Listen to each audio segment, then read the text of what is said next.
Right, so I'm going to go through what I do to set up an eighth car, and you'll see the tools that I use as I go through it. So the first thing I wanted to say was that when I build the car, I constantly build it in mind for the fact that I'm going to be adjusting it whilst trackside.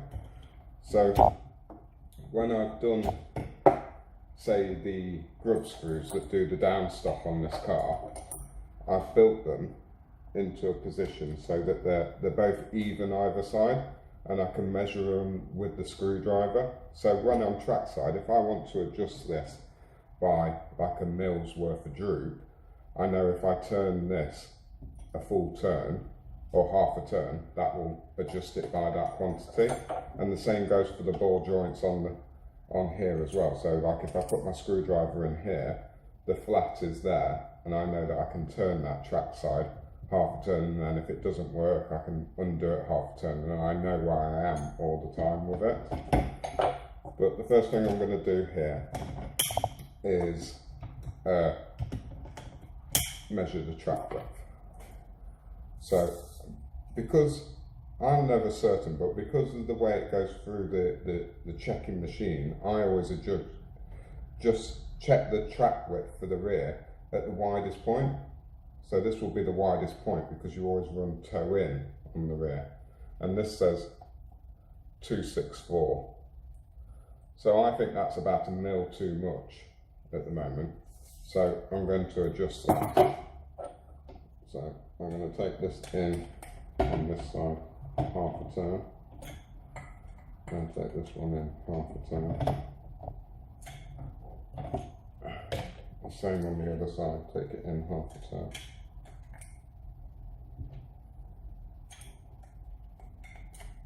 Take this one in half a turn.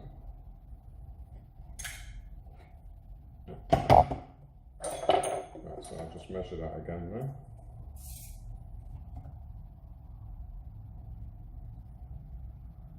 Mm, 263.5.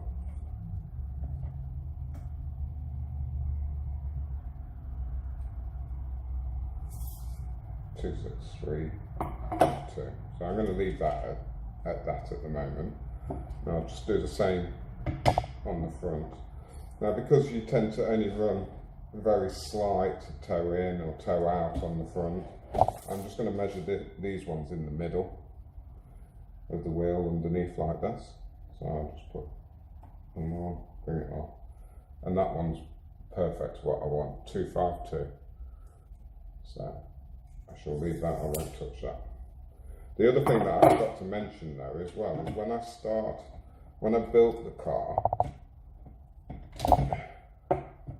I will have, he says, measured these ball joint gaps so that they're equal either side. So if I put the steering in the centre there and I measure this side,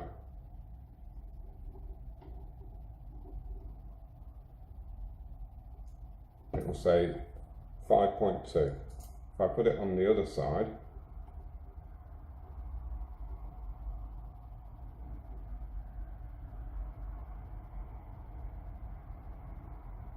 it says 5.2. So I know that I'm starting off with the car equal, so that it will be the same on the rear ball joints as well. Right, so once I've done that, and once I've got my track width, the next thing I'm going to move on to is my downstops. So I use these hoodie tools all the way through it because I've done racing for years. There are ways of achieving everything that I do without the hoodie tools, but they just do make life more simple. So I'm going to use them to do this. So I will have measured my grub screws when I put them in so that they're equal either side. So now I'm just going to measure the droop here that I've got on the rear. So at the moment that's pushing it up on number 7, and on this one here again it's pushing it up on number 7, which is, I like to start with a lot of droop when we go to the track, but that's too much. So I'm going to turn this half a turn, turn this side half a turn.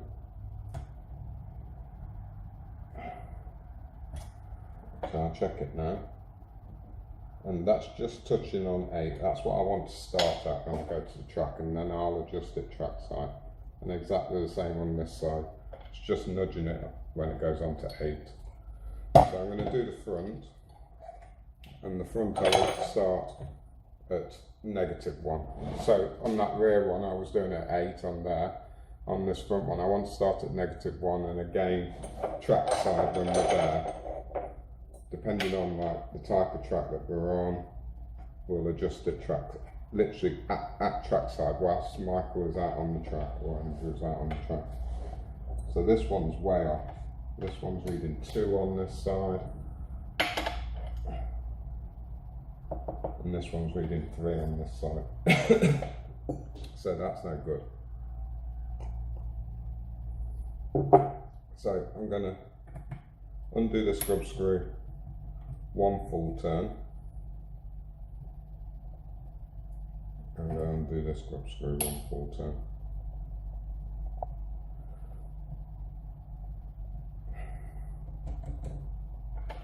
So I'll just measure them again.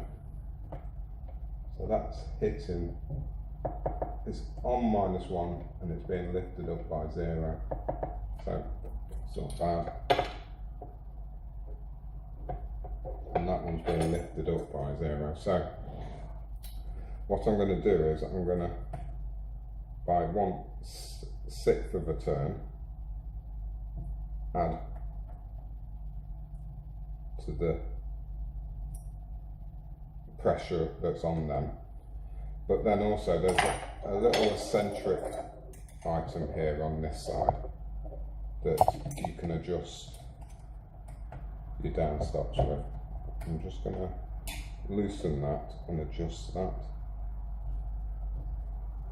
because then that will hopefully help balance the 2 sides out. If it doesn't, it could be a problem with the anti-roll bar.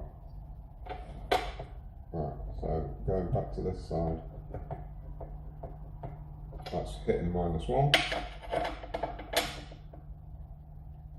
It's still not hitting -1. I'm just going to adjust this one the other way.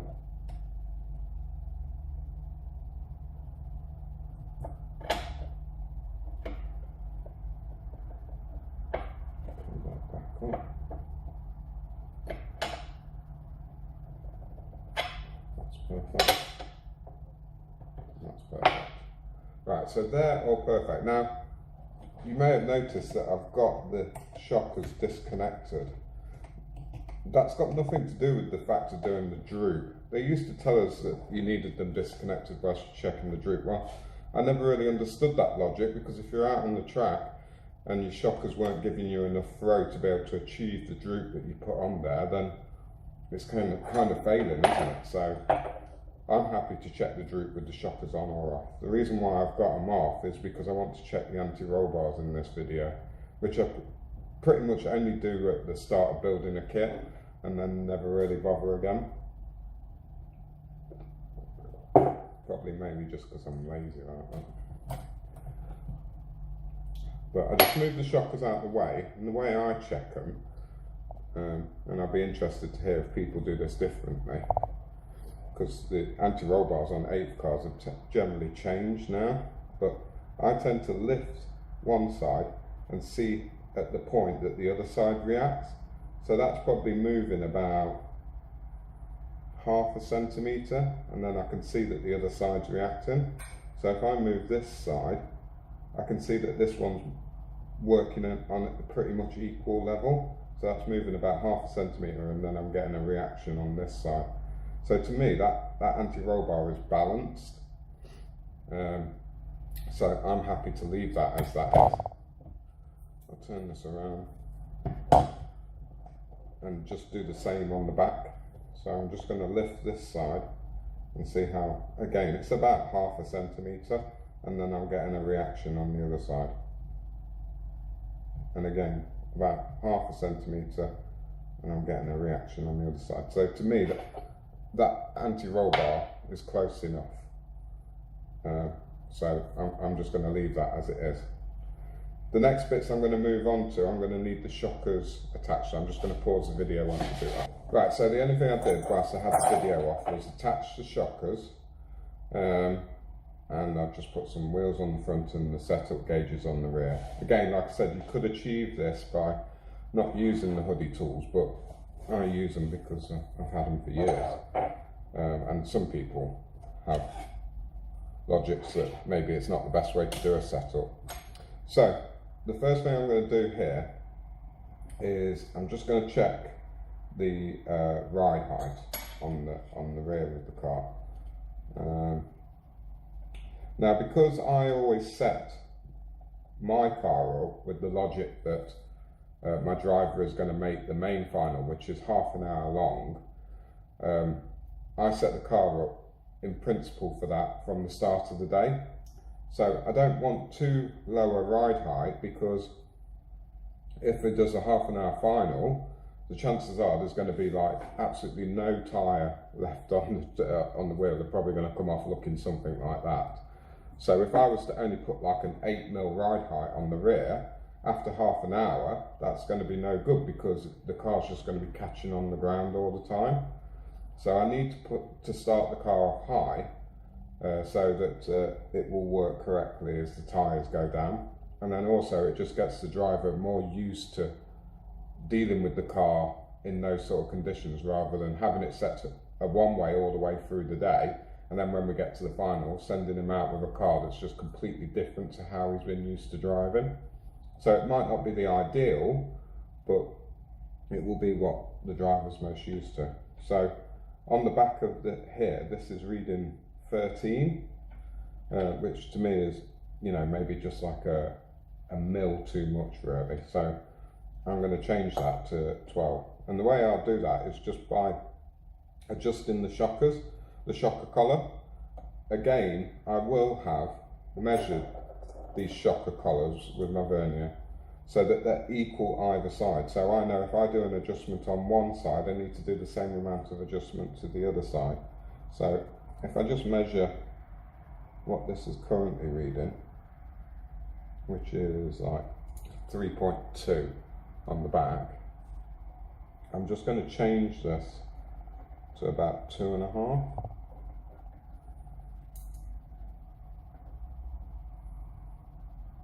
A little bit more.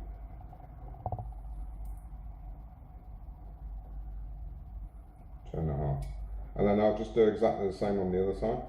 It just makes it a bit easier for me, rather than just going, all right, well that feels like I've adjusted that collar about the same either side. It gives me a visual representation. So 2.5 on both sides there now. So I'll just measure that again. And yeah, that's reading 11.5, 12. So I'm happy with that.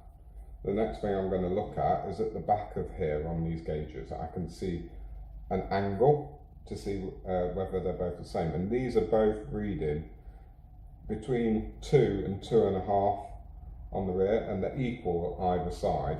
Some people might set the angles up different from side to side, maybe dependent on the type of camber that's on the track. But mine, I generally set them up equally.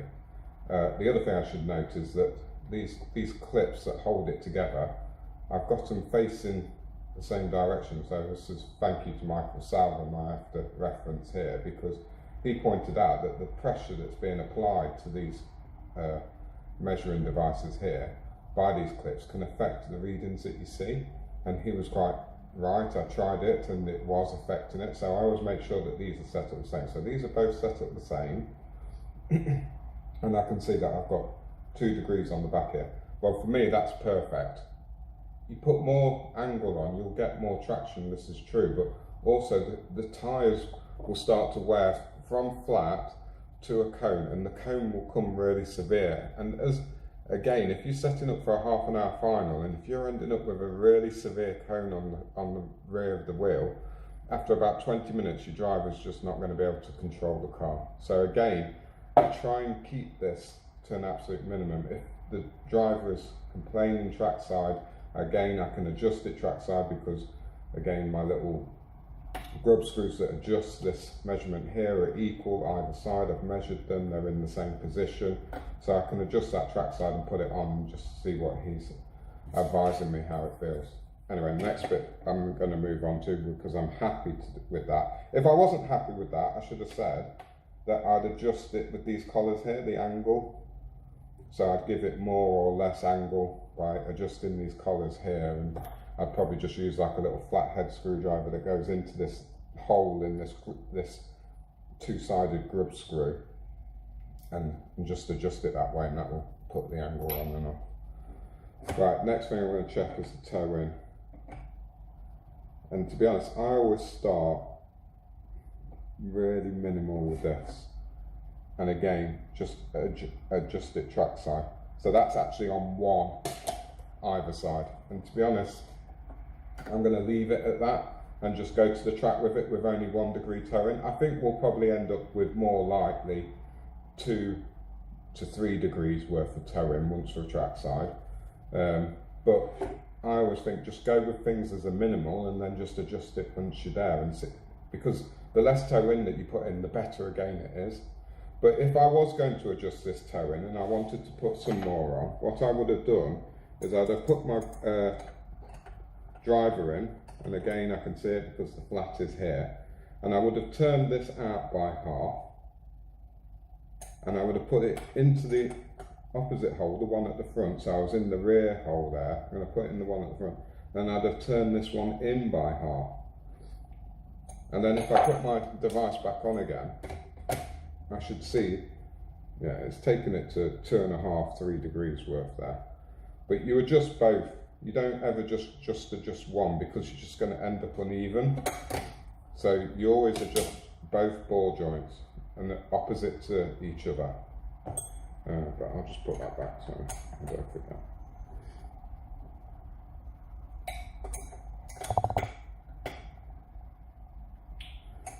Right, so that is it. I'm happy with that, the rear end of that car. So I'm going to take these off.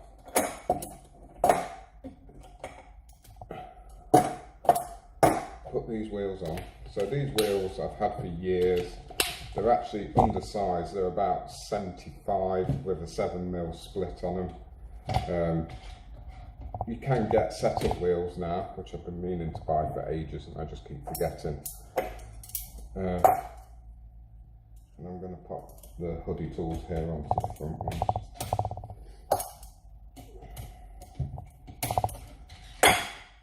Again, I'll pop this on here. I'm just going to set the steering up so it's pretty much in the middle, and then I'm going to adjust these pressure clips that hold the wheels on into the same position. So I'll put them both at the top. I think the video I watched, they use different positions for different things that they're checking, but as far as I'm concerned, as long as they're both equal either side, before when I would have set them up, one would have been at the top, one would have been at the bottom or something like that, I wouldn't have noticed. But as long as they're both equal, I think that's all you really need. So they're both pointing upwards there. I've got the steering, what looks to be like pretty much centre. So the first thing again I'm going to check is just the ride height. So I'm just going to slide my ride height gauge under here and measure it. So before at the back we had a measurement of like 11 to 11.5, 11.5 to 12, sorry, on the rear. And here at the front it's measuring 10. So that's perfect. I want like a 2 degree drop. I like quite a lot of rake in the car. So yeah, 10 mil ride height at the front. So that's fine. Again, if I was going to adjust that, I'd have just got my vernier and adjusted this. If I needed to lift it up, I would have added more tension to the spring. If I needed to take it down, I would have reduced the tension on the spring and just measured it either side each time as I was doing it, so that I know that they're equal. The next thing I need to check is just the camber.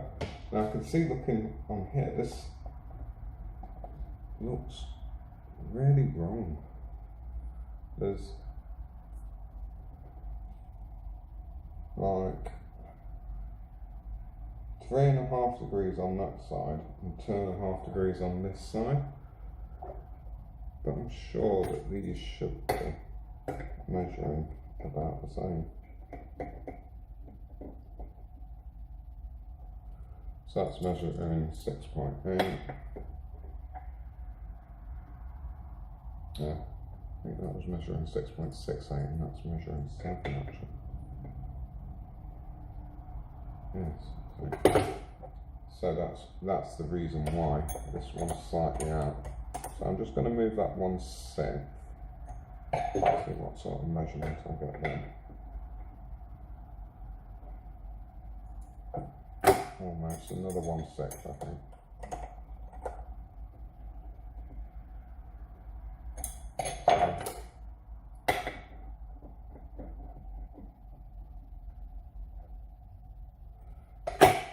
So now that reads much better.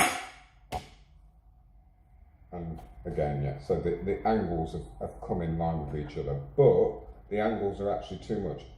I never want, again, the more angle you put on it, the better it will be, but I never want 2 to 2.5 degrees worth of angle on the front, again, because I'm thinking of like a half an hour final. So I'm just going to undo this one. Unlike the rear, you only do one ball, you just do the top one. So here, I'm just going to undo this by 1/2. I'm going to undo this one by 1/2.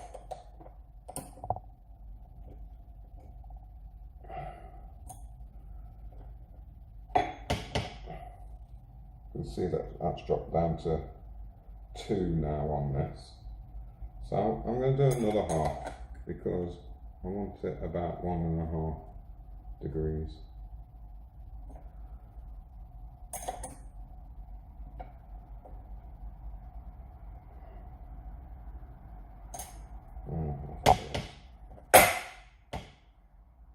And that's perfect. 1.5 degrees either side. Again, I can just add that track side if I need to. And then I just want to measure the toe out. So here, again, I'm going to start with a minimal, and I want about 1 degree either side.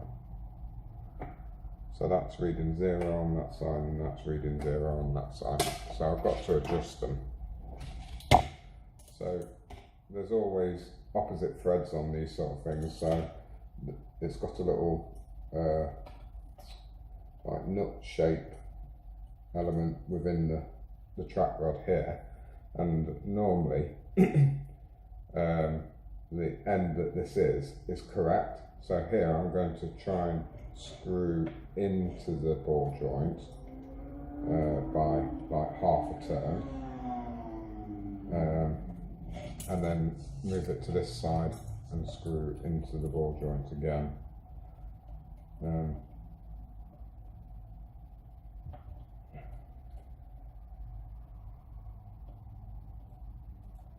Again, I've got these equal either side, so I'm trying to stop the flat in line with the grub screw that it's linking to.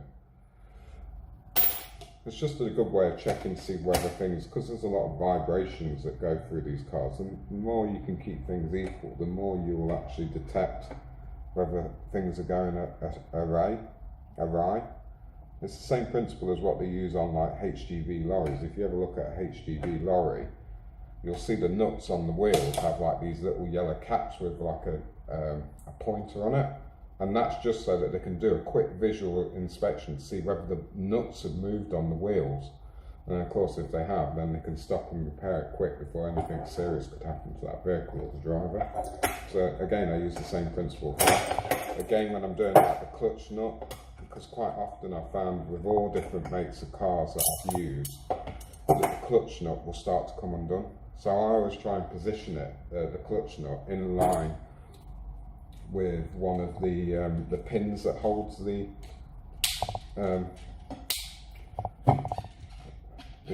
clutch shoe, and then I know whether things have moved or not. And if they've moved, then I put some sort of tape on it or thread lock to try and hold it in place. Right, so the last thing I'm going to check now is just the tweak on the car. So if I'm lifting up the front wheels and checking the tweak on the front wheels, this is actually checking the back of the car. So if I put my screwdriver here and I lift it up, I can see then that both of the wheels are touching the setup board at the same time. But if one wasn't, so say if this one was touching the board first before this one, you adjust them on the shockers, so I would reduce the amount of tension on that spring and increase the tension on that spring, which is just going to like tilt the car that way a bit, and then that would balance out these wheels. But again, you would do things equally, so you'd turn this like a turn on this one and under a turn on that one, but that it's fine. And I generally tend to find that if I keep the car equal, that I don't have issues with these sort of things. So, you know, spending a bit of time just actually making sure that things are measured correctly kind of saves you hassle in the long run. And again, I can see that the wheels are equal again on this. As I'm touching, both are touching at exactly the same time. So it's perfect fine. But again, if they weren't, I would just adjust the shockers. And that to me is ready to go. The next things that we'll be checking, track side, is the 2-speed. That's quite critical where that changes, because if it changes too late as it's going into a fast corner, it can push the car and it can quite often feel like there's something wrong with the setup when there actually isn't. It's just the 2-speed's wrong. So I'd set that up. And then the clutch is the other thing. But generally that sort of setup that I've put on there will get you by for a day and would be about right. And I can just adjust it whilst my driver is on the track, and that's the best way to do things whilst you're down in the pit lane and they're out on the track, because they can give you an instant reading. If you have to stop, come off to the pits, change a few things and then go back out, the track will have changed. The driver won't remember exactly what it was like before compared to what it is now, whereas if you can adjust things whilst you're in the pit lane, it gives them that instant opportunity to make a judgment on what you've done. Hope that was helpful. Cheers.